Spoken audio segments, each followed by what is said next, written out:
Okay, good afternoon, sir, and fellow colleagues. Today I want to present about Lazada, about their current service, and then their issues, their problems, and then how we recommend and then recover it. Yeah. So I pass to my colleague. Good afternoon. My name is Nadeem Bhavani, and I would like to start off with the current background of Lazada. As you all know, that Lazada is online shopping website which is providing delivery service and wide range of products. They are connecting the sellers and buyers together to make a deal. According to Lazada, their daily visits is 500,000, which is greater than 300 daily orders according to Star. And $1.36 billion revenue they are having in 2016.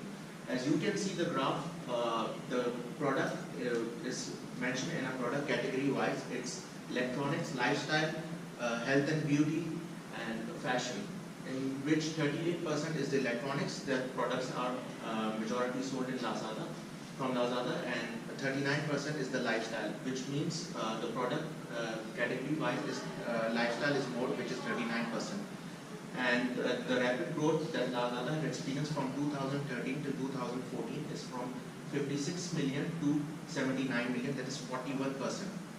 On Facebook, their popularity have also grown, is 6.9 million in 2014, and with their competition, the brand popularity of Lazada is more as compared to other competitors of Lazada. The interaction with their target customer is 3.8%, which compared to Amazon is 0.5%.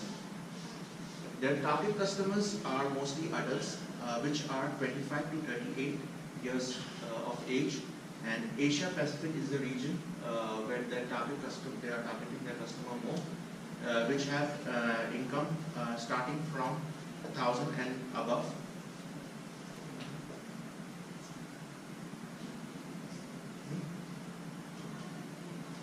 This, as you can see, the Lazada homepage, their current strategy that they are focusing right now is on 100% buyer protection, and they're aiming to deliver their products to their customers safely. And they are also increasing the variety of products, and they are also providing cash on delivery. As far as their strategy is concerned, they are also making collaboration with different brands so that they can offer their customers a variety of brands. I would like to pass on to Junseon. Good afternoon. We were talking about the current service blueprint of Lazada. And as you know, we need to visit the Lazada homepage first, which is lazada.com.my. After we visit, there is a list of products will be shown, and the price will be listed out. And as a customer, if we like to have a product, we can choose. We have some option to choose and information. And after we choose, we need to log in.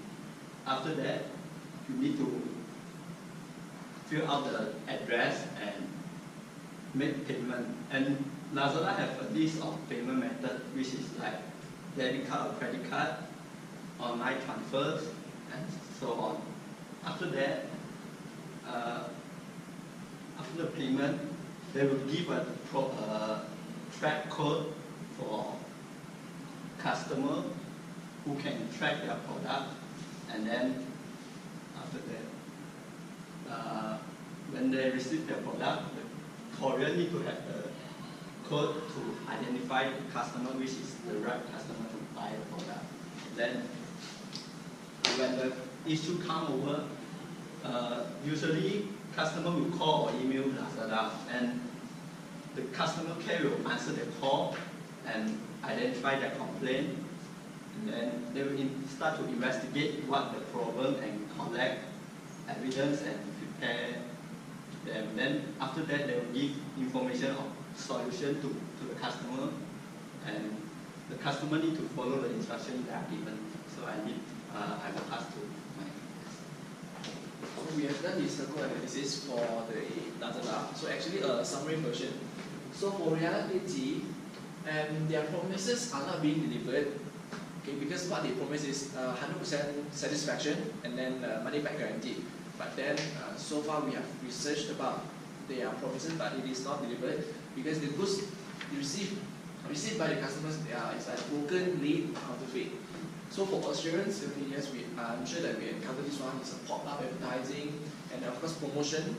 Recommending product, I mean like sometimes when we surf on the website, so even though we close up already, so it still pops up in like maybe Facebook. It will recommend you. It will remember the behavior from what we have searched from there. Okay. So tangible is the website. It is actually well maintained. They have necessary tools like search engine, shopping cart, different language also for Lazada.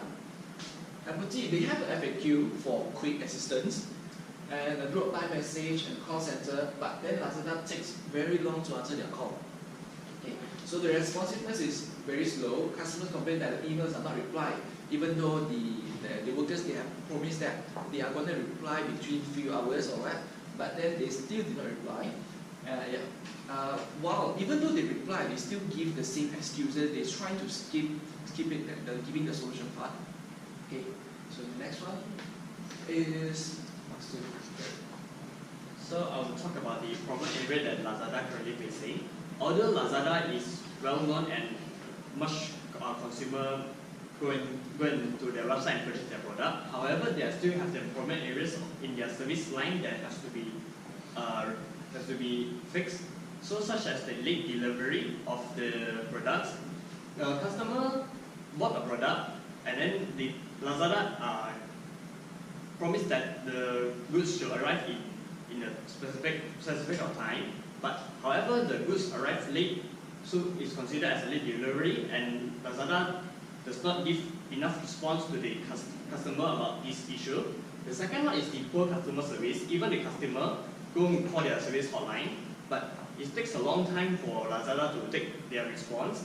Even they take their response, so they treat their customers like not a quite professional way.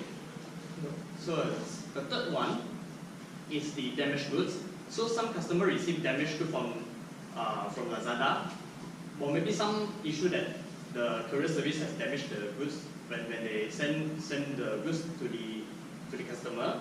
However, Lazada does not give enough repair service for the customers about the damaged goods.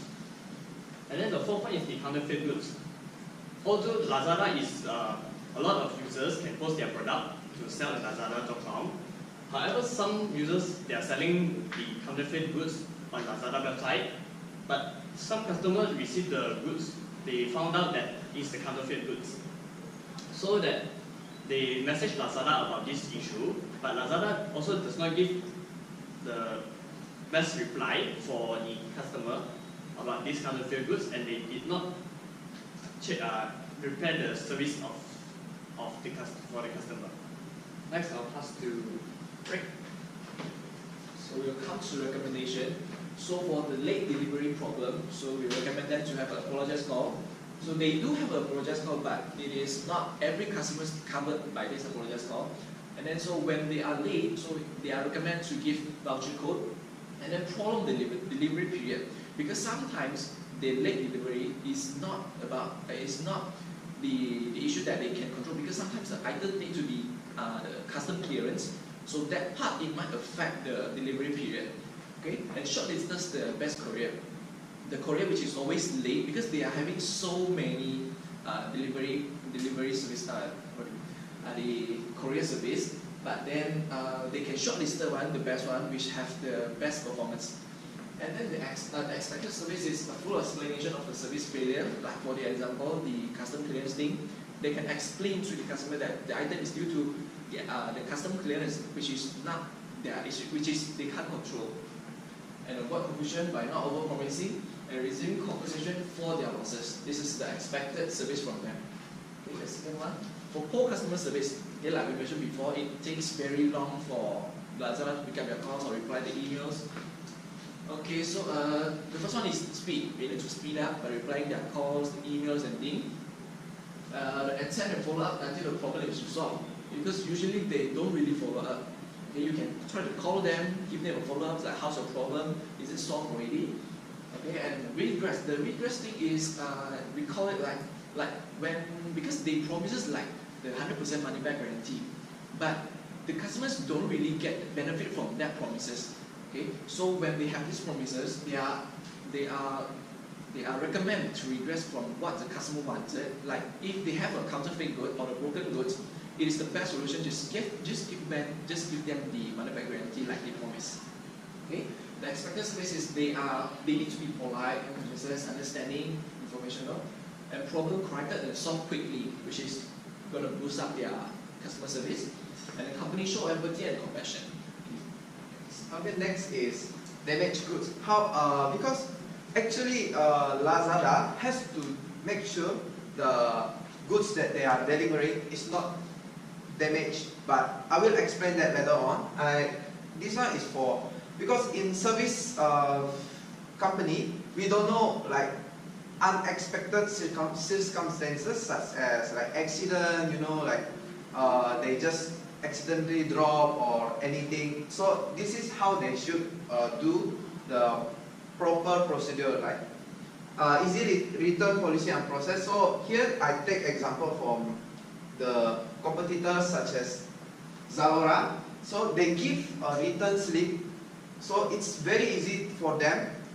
If the goods is damaged, they just need to fill in, and then they just drop it or call to pick up, and then somebody will pick it up, and then they will return back whether it's refund or replace the product the next day using the express delivery. And then what Lazada can do is giving them apologies, sign of apologies, compensation such as voucher code.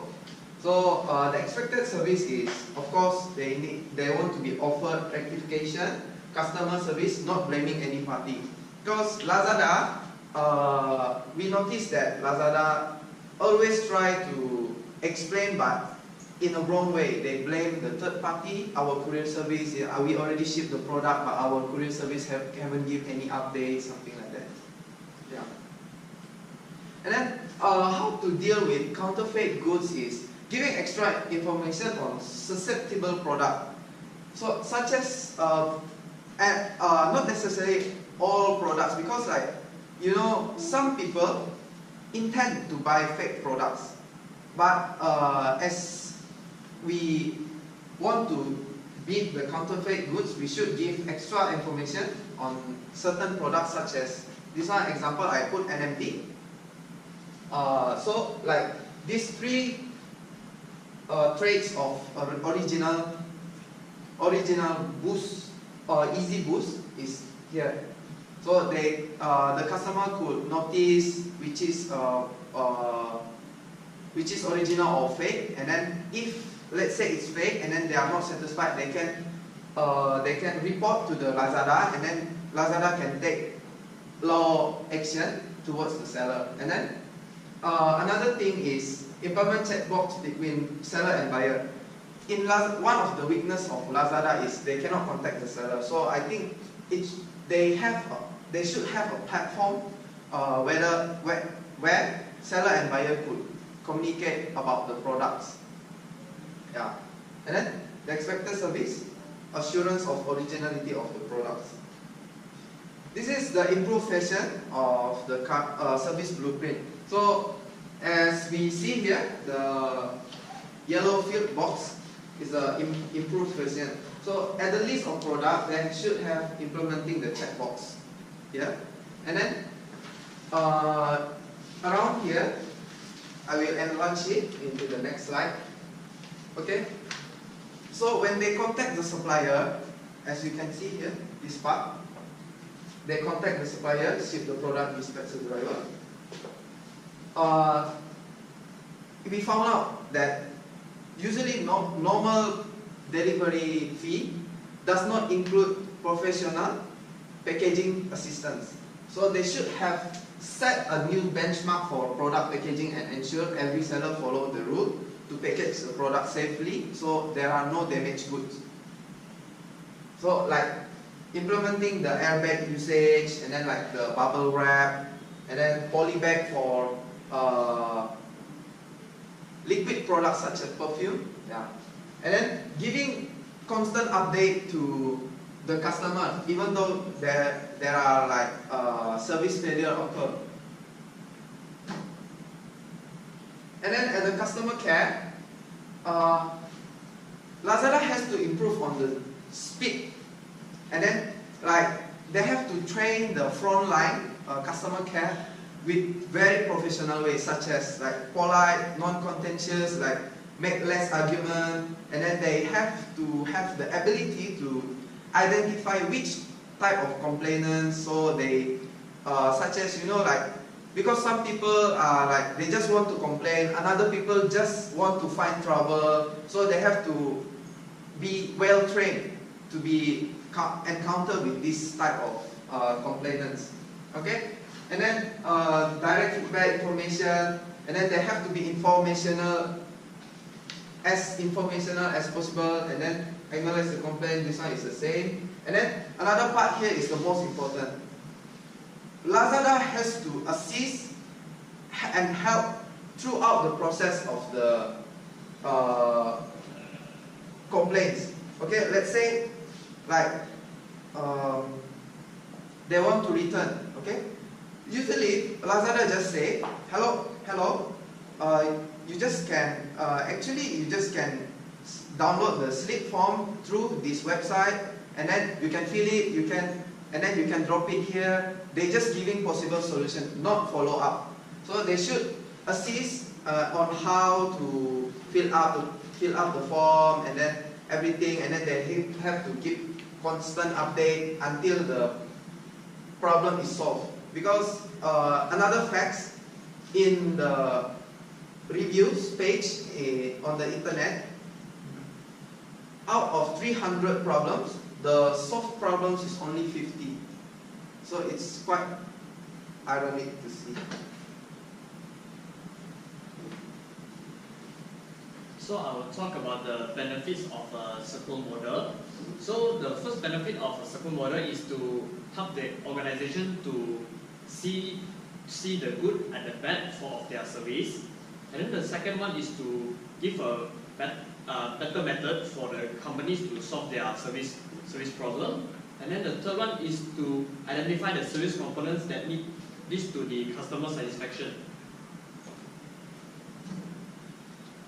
However, the circle model also brings some negative feedback for the company. So, example, the circle model only focuses on service delivery process, but not the outcome of the service that they encounter. The second one is circle fail to draw a better method based on their current environment theory, such as the economic statistical, and then the physiological theory. Then the third one is circle fails to measure absolute service quality expectation, such that they cannot make the better solution for their customer and their company itself at the same time. So that's all for presentation. Thank you. Thank you.